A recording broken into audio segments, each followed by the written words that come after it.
The arrows came first, invisible, merciless, falling through the fog like judgment from heaven itself. Ottoman soldiers raised their shields too late, screamed orders into mist that swallowed sound, stumbled over their own dying as thousands more shafts tore through the white void. Then the cannons roared. Hidden guns shattered the morning, their thunder amplified by the frozen valley until it felt like the earth itself was breaking apart. Men who had conquered kingdoms now fled toward a river they couldn't see, and the ice beneath them began to crack. This was January 10th, 1475, the valley near Vaslui, and an empire was about to learn that size means nothing when you can't see your enemy. But this catastrophe began months earlier, in the cold calculations of princes and sultans who gambled with nations like dice. Europe in the 1400s was a chessboard of terror. The Ottoman Empire had swallowed Constantinople, the jewel of Christendom, and now its armies pushed deeper into the Balkans each year, like floodwater seeking lower ground. To Christian kings watching from the north, the Ottomans seemed unstoppable, a force of nature wearing armor. But here's what history textbooks won't tell you. Those same European kings, who later praised Stephen, they refused to send him a single soldier when he begged for help.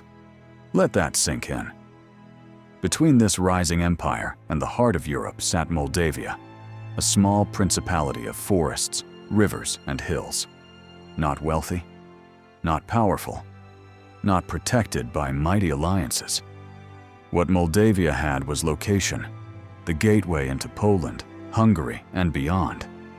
Control Moldavia, and you control the roads into Central Europe. Stephen III ruled this impossible position. History would call him Stephen the Great, but in 1474, he was simply a prince trying to keep his people alive. Surrounded by giants, he paid tribute, negotiated carefully, avoided provocations. He watched other small states try to appease the Ottomans, only to disappear piece by piece, like shoreline claimed by tides. Then the demands became unbearable. More taxes, more territory, more submission. Stephen understood the pattern. Empires that tighten their grip never loosen it. By late 1474, the relationship collapsed. Istanbul decided Moldavia had become a problem, and problems needed crushing before they inspired others. The Ottoman army, assembling in the south, numbered tens of thousands. Stephen's scouts brought impossible numbers: cavalry, janissaries, siege equipment, an avalanche of men and steel marching north to erase Moldavia from the map. Stephen gathered 20,000 men, half the Ottoman force, farmers with spears, light cavalry, loyal soldiers who knew the land better than any invader ever could. He couldn't win with numbers, so he would win with winter, with terrain, with patience, and with a valley shaped perfectly for slaughter. Now pause for a second. Where are you watching this from? Because I guarantee your country has a story like this buried in its past. A moment when everything hung by a thread. Drop your country in the comments. Let's see how global this community really is. As December snow blanketed Moldavia, Stephen transformed his country into a weapon. Villages near the southern border emptied quietly, food stores relocated deep into the interior, where hungry invaders would find nothing. Forest paths were blocked or rerouted, wells covered. Every frozen river crossing mapped in meticulous detail, because an army that didn't know where ice turned thin could drown before firing a shot. The people didn't panic. Generations of living on the edge of empires had taught them survival. They trusted Stephen completely. While villagers prepared, Stephen studied one location obsessively: the valley near Vaslui. Narrow, surrounded by ridges perfect for hidden archers, crossed by a river that froze unevenly, notorious for morning fog so thick You could barely see 10 feet ahead. It was a killing ground, if the enemy could be lured into it. Stephen's cavalry harassed Ottoman supply lines with quick, brutal raids before vanishing into the woods. To the empire, it looked like chaos, like a nation breaking apart in terror. It was theater. Every skirmish, every retreat was designed to project weakness, to make the Ottomans advance with the confidence of predators chasing wounded prey.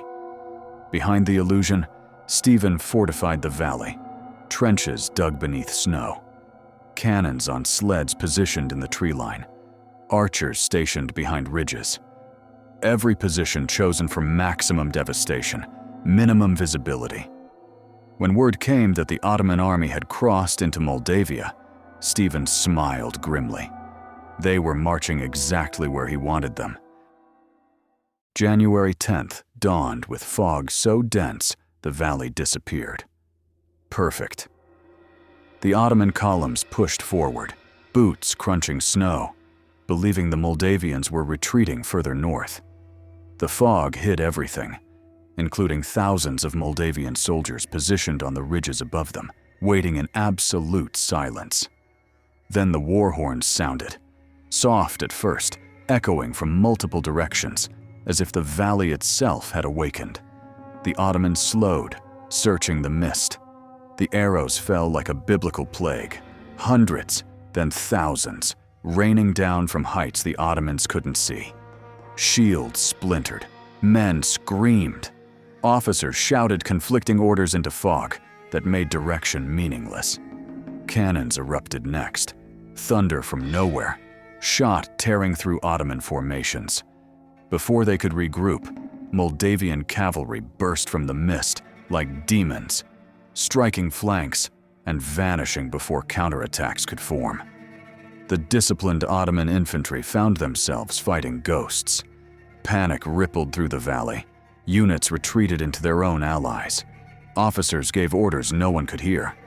The fog twisted sound until chaos became the only reality.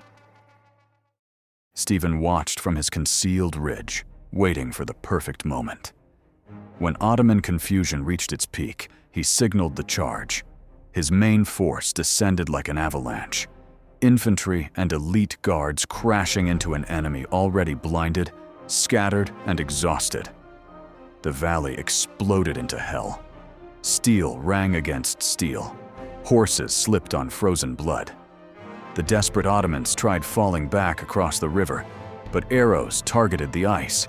Cracks spiderwebbed beneath their weight. Men plunged into freezing water, dragged under by armor that had been meant to protect them. Those who reached the far bank discovered Moldavian cavalry waiting. The trap was complete. By midday, the fog lifted to reveal annihilation. Thousands of Ottoman soldiers dead or dying, others fleeing into forests, where Moldavian scouts hunted them like wolves. The Empire's battle standards lay trampled in blood-soaked snow.